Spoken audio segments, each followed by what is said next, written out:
Seorang sahabat Rasulullah, Syaban radhiyallahu anhu memiliki kebiasaan unik. Dia datang ke masjid sebelum waktu salat berjamaah. Ia selalu mengambil posisi di pojok masjid pada setiap salat berjamaah dan itikaf. Alasannya, selalu mengambil posisi di pojok masjid karena ia tidak ingin mengganggu atau menghalangi orang lain yang akan melakukan ibadah di masjid. Kebiasaan ini sudah dipahami oleh semua orang, bahkan Rasulullah sendiri. Pada suatu pagi, saat salat subuh berjamaah akan dimulai, Rasulullah merasa heran karena tidak mendapati Syaban pada posisi seperti biasanya. Rasul pun bertanya kepada jamaah yang hadir, apakah ada yang melihat Syaban? Tapi, tidak ada seorang pun yang melihat Syaban. Salat subuh pun sengaja ditunda sejenak, untuk menunggu kehadiran Syaban, namun yang ditunggu belum datang juga. Karena khawatir salat subuh kesiangan, Rasulullah pun memutuskan untuk segera melaksanakan salat subuh berjamaah. Hingga salat subuh selesai pun Syaban belum datang juga. Selesai salat subuh Rasul pun bertanya lagi, apakah ada yang mengetahui kabar Syaban? Namun tidak ada seorang pun yang menjawab. Rasul pun bertanya lagi, apa ada yang mengetahui di mana rumah Syaban? Seorang sahabat mengangkat tangan dan mengatakan bahwa dia tahu persis di mana rumah Syaban. Rasulullah sangat khawatir terjadi sesuatu terhadap sahabatnya tersebut. Rasul meminta diantarkan ke rumah Syaban. Perjalanan dari masjid ke rumah Syaban cukup jauh dan memakan waktu lama, terlebih mereka menempuh dengan berjalan kaki. Akhirnya, Rasulullah dan para sahabat sampai di rumah Syaban pada waktu salat duha. Kira-kira 3 jam perjalanan, sampai di depan rumah Syaban, beliau mengucapkan salam dan keluarlah wanita sambil membalas salam. Benarkah ini rumah Syaban? Tanya Rasulullah. Ya benar, ini rumah Syaban, saya istrinya, jawab wanita tersebut. Bolehkah kami menemui Syaban, yang tidak hadir salat subuh di masjid pagi ini, ucap Rasul. Dengan berlinangan air mata, istri Syaban menjawab, beliau telah meninggal tadi pagi. Innalillahi wa inna ilaihi rajiun, jawab semuanya. Satu-satunya penyebab Syaban tidak hadir salat subuh di masjid adalah karena ajal menjemputnya.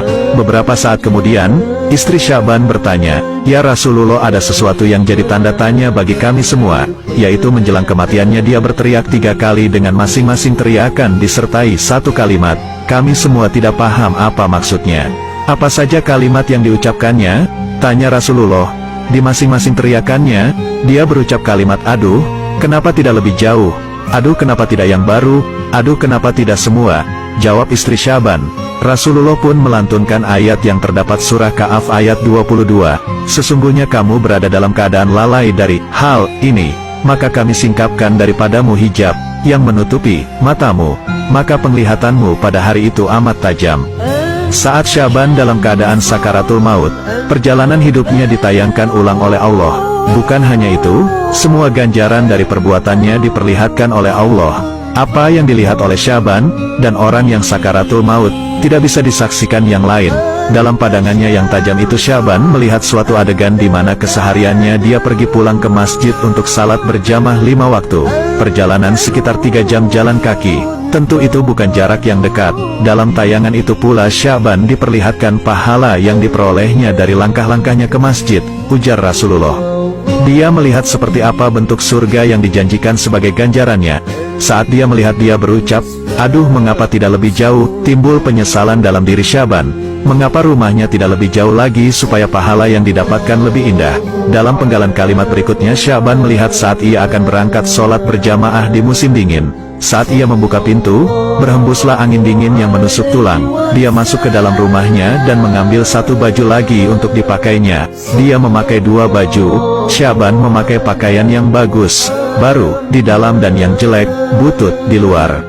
Dia berpikir jika kena debu tentu yang kena hanyalah baju yang luar, dan sampai di masjid dia bisa membuka baju luar dan salat dengan baju yang lebih bagus. Ketika dalam perjalanan menuju masjid dia menemukan seseorang yang terbaring yang kedinginan dalam kondisi mengenaskan. Syaban pun iba dan segera membukakan baju yang paling luar lalu dipakaikan kepada orang tersebut, kemudian dia memapahnya ke masjid agar dapat melakukan salat subuh bersama-sama. Orang itu pun selamat dari mati kedinginan dan bahkan sempat melakukan salat berjamaah. Syaban pun kemudian melihat indahnya surga yang sebagai balasan memakaikan baju bututnya kepada orang tersebut. Kemudian dia berteriak lagi, aduh, kenapa tidak yang baru? Timbul lagi penyesalan di benak Syaban. Jika dengan baju butut saja bisa mengantarkannya mendapat pahala besar, sudah tentu dia akan mendapatkan yang lebih besar jika dia memberikan pakaian yang baru. Berikutnya